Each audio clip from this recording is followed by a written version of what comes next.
আসসালামু আলাইকুম রহমতুল্লাহ, welcome to my channel. আমি জাহিদ। আজকে যে বিষয় নিয়ে কথা বলবো সেটা হচ্ছে যে আমরা কিভাবে এক্সেল শিটে এক্সেলে আমরা একটি সেলসের মাঝে আমরা দুইটি লাইন অথবা দুইয়ের একাধিক লাইন আমরা লিখতে পারবো, সে বিষয়টা আমরা দেখবো। তাহলে কথা না বাড়িয়ে চলুন চলে যাই, যে আমরা এক্সেল শিটে চলে যাই।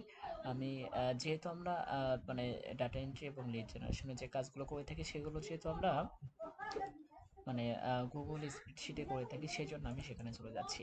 মানে সেই জন্য আমি ব্রাউজার ওপেন করব। আমি আমার ব্রাউজারটি ওপেন করে নিলাম। তারপর আমি যে কাজটি করব সেটি হচ্ছে যে আমি সেখান থেকে এই নাইন ডটে ক্লিক করব। নাইন ডটে ক্লিক করব, তারপর আমি শিটে চলে যাব। শিটে চলে যাওয়ার পর তারপর আমি এখান থেকে আপনাদের দেখাচ্ছি যে কিভাবে আমরা মানে একটি সেলসের মাঝে আমরা একাধিক লাইন আমরা লিখতে পারবো, সেটা আমি আপনাদের দেখাচ্ছি। তাহলে দেখুন আমরা কি করলাম, আমরা এখানে মানে যে কোনো একটা সেলস আমরা ক্লিক করলাম। ক্লিক করার পর সাপোজ ধরেন যে আমি এখানে লিখবো, ঠিক আছে।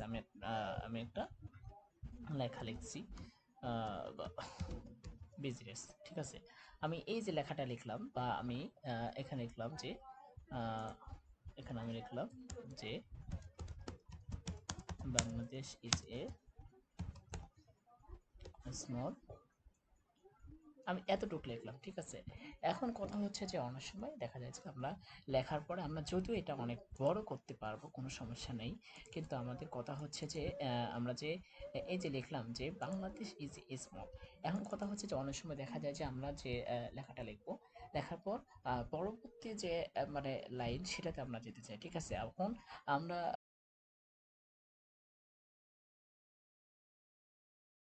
একদম কোনায় যে কন্ট্রোল যে কিটা রয়েছে এখানে চাপ দিয়ে ধরে রাখবেন। চাপ দেওয়ার পর তারপর হচ্ছে ইন্টারে প্রেস করবেন।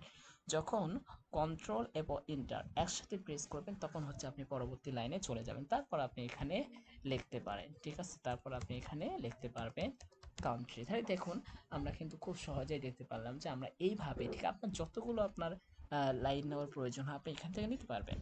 কন্ট্রোল ইন্টার প্রেস করলে, কন্ট্রোল ইন্টার প্রেস করলে আপনি একটার পর একটা লিখতে পারবেন, কোনো সমস্যা হবে না, ঠিক আছে। ঠিক আমরা এইভাবে হচ্ছে যে আমরা এক্সেলে যখন আমরা একাধিক লাইন নিতে চাইবো, বা একাধিক মানে একটা সেলসের মাঝে যখন আমরা একাধিক লাইন লিখবো, তখন হচ্ছে ঠিক আমরা এভাবে আমরা কাজটি করব, ঠিক আছে। তো কন্ট্রোল প্লাস ইন্টার যখন প্রেস করব তখন হচ্ছে আমরা পরবর্তী লাইনে চলে যাব।